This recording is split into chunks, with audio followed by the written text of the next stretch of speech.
¿Por qué algunas personas ganan un salario mínimo al mes toda su vida, y otras aprenden a ganar dinero incluso cuando no están trabajando? Esta es la historia real de un hombre atrapado en un call center, sin estudios, sin ahorros y sin futuro, hasta que un desconocido en un bus le dice una sola frase que le cambia la forma de ver el dinero para siempre. Aprenderás por qué la mayoría trabaja toda su vida y sigue pobre, el error exacto que casi todos cometen con su dinero y cómo empezar a hacer que el dinero trabaje para ti, incluso si hoy no tienes nada. Antes de profundizar en esta historia, no olvides suscribirte al canal. Estaremos compartiendo muchas más, llenas de mensajes enriquecedores para tu vida. Había una vez un muchacho común, tan común que podría ser tú o cualquiera que conozcas.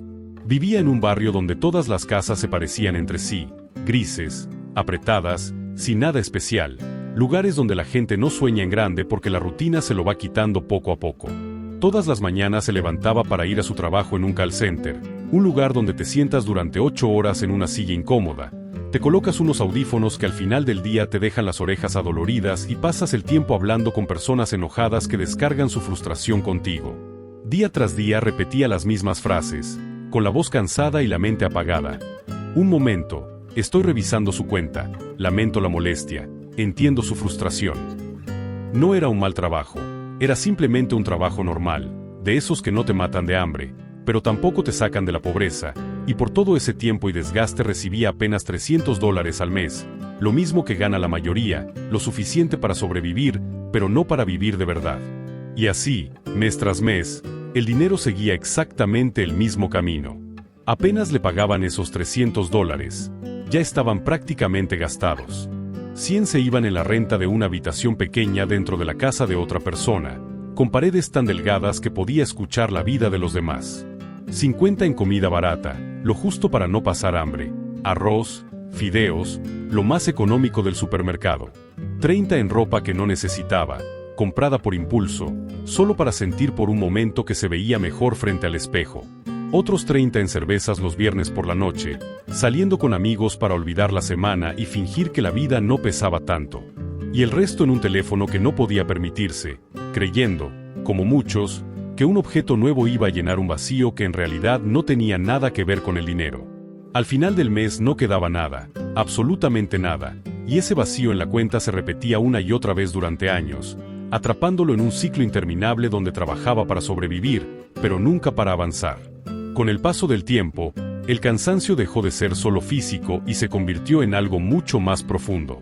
No era un agotamiento que se quitara durmiendo un poco más el fin de semana, era un cansancio que se sentía en el pecho, en la cabeza, en las ganas de levantarse cada mañana. De regreso a casa, sentado en el bus después del trabajo, miraba por la ventana sin ver realmente nada, observando una ciudad gris que parecía avanzar mientras él se sentía completamente detenido. Era la sensación de estar atrapado en una vida que no había elegido, de repetir los mismos días una y otra vez, preguntándose en silencio si eso iba a ser todo, si así se verían también los próximos 10 o 20 años.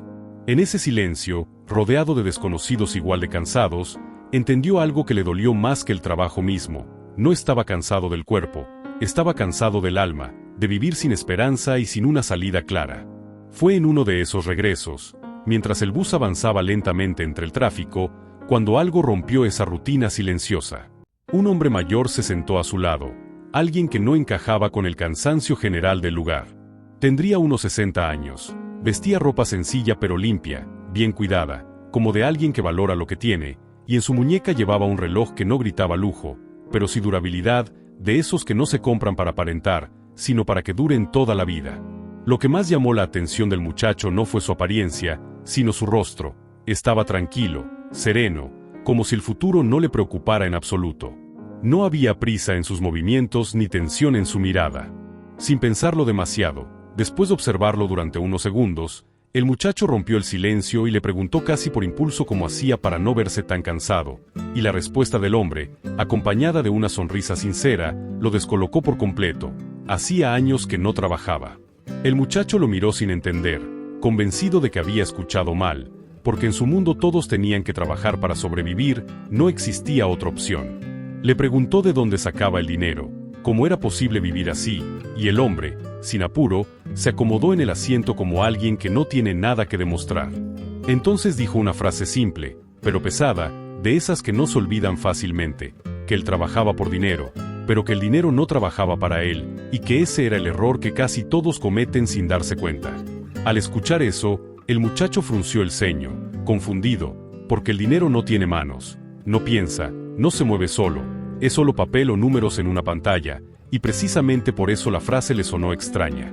Pero mientras el bus seguía su camino y el silencio se instalaba entre ambos, algo empezó a moverse dentro de él, como si por primera vez alguien hubiera puesto en palabras una verdad que siempre estuvo ahí, esperando ser entendida. El hombre continuó explicando que su cambio no empezó con grandes cantidades de dinero ni con oportunidades especiales, sino con apenas $50 y una habilidad que ya tenía, pero que nunca había tomado en serio.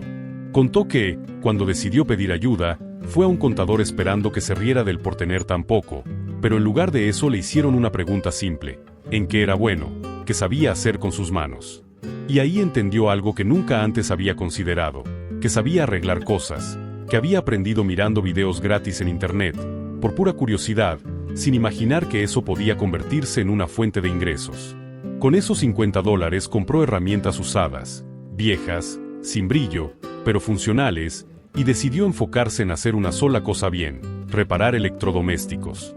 No fue glamour, no fue rápido, no fue fácil, pero fue real, y por primera vez en su vida dejó de pensar en el dinero como algo que solo se gastaba y empezó a verlo como una semilla que, si se usaba con inteligencia, podía crecer. Cuando el muchacho escuchó que al principio el hombre trabajó gratis, no pudo evitar sorprenderse, porque toda su vida le habían enseñado que regalar tu trabajo era una pérdida de tiempo. Pero el hombre explicó que no era trabajar gratis por necesidad, sino por estrategia, porque cuando nadie te conoce, nadie confía en ti, y sin confianza no hay dinero. Con las pocas herramientas que tenía, fue de puerta en puerta ofreciendo reparar refrigeradores sin cobrar, pidiendo solo una cosa a cambio: que, si el trabajo quedaba bien, lo recomendaran. Y así fue, porque cada vecino que abría su refrigerador y lo veía funcionar recordaba quién lo había arreglado, y cuando alguien cercano tenía el mismo problema, su nombre aparecía de inmediato. De esa forma, sin anuncios, sin redes sociales y sin mentir sobre lo bueno que era, empezó a recibir llamadas de personas que ya confiaban en él antes de conocerlo, entendiendo que una recomendación honesta vale mucho más que cualquier publicidad pagada. Con los primeros trabajos pagados llegó también la primera gran tentación: gastar ese dinero en darse gustos que durante años se había negado, pero ahí fue donde tomó la decisión que cambió todo. En lugar de comprar ropa nueva, salir a celebrar o mejorar su teléfono, volvió al contador y le preguntó qué debía hacer con ese dinero extra, y la respuesta fue clara: invertir en aprender más. Así empezó a pagar pequeños cursos, a especializarse en arreglar otros electrodomésticos más complejos, a entender cosas que antes le parecían imposibles, y con cada nueva habilidad adquirida su valor aumentaba.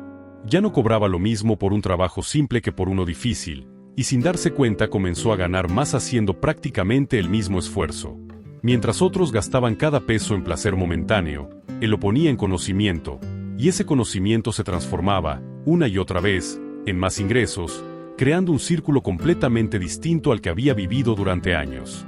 Con el paso del tiempo, todo empezó a escalar de forma natural. Cada nueva habilidad que aprendía le permitía cobrar más, y cada aumento de ingresos le daba la posibilidad de seguir invirtiendo en aprender todavía más. Primero fueron refrigeradores, luego lavadoras, después aires acondicionados y televisores, y con cada servicio su trabajo se volvía más valioso y más demandado. Llegó un punto en el que ya no podía atender a todos los clientes solo, así que tomó otra decisión clave: enseñar a otros lo que sabía. Contrató a 2 jóvenes, los capacitó desde cero y les mostró exactamente el mismo camino que él había recorrido. Ellos trabajaban, cobraban, y una parte de ese dinero llegaba a él sin tener que estar presente. Además, empezó a alquilar espacios y a crear pequeñas fuentes de ingreso que funcionaban incluso cuando no estaba trabajando. Así, sin golpes de suerte ni atajos, pasó de intercambiar horas por dinero a construir un sistema que le generaba ingresos constantes, dándole algo que nunca había tenido antes: tiempo, tranquilidad y la certeza de que el dinero, por fin, estaba trabajando para él. Cuando el hombre bajó del bus y desapareció entre la gente, el muchacho se quedó sentado, mirando sus manos, entendiendo por primera vez que su problema nunca fue el dinero, sino lo que hacía con él. No tenía un plan perfecto, no tenía ahorros ni ventajas, pero tenía algo mucho más importante: claridad. Entendió que seguir gastando para sentirse bien un rato lo iba a dejar exactamente en el mismo lugar, y que empezar a invertir en aprender, aunque fuera con poco, era la única salida real. Tal vez mañana su vida seguiría viéndose igual desde afuera, pero por dentro ya había tomado una decisión distinta, y eso lo cambiaba todo. Y ahora la pregunta es para ti: si hoy sigues viviendo el mismo mes una y otra vez, ¿qué decisión vas a tomar tú? Si esta historia te hizo pensar, no olvides suscribirte al canal. Estaremos compartiendo muchas más, llenas de mensajes enriquecedores para tu vida.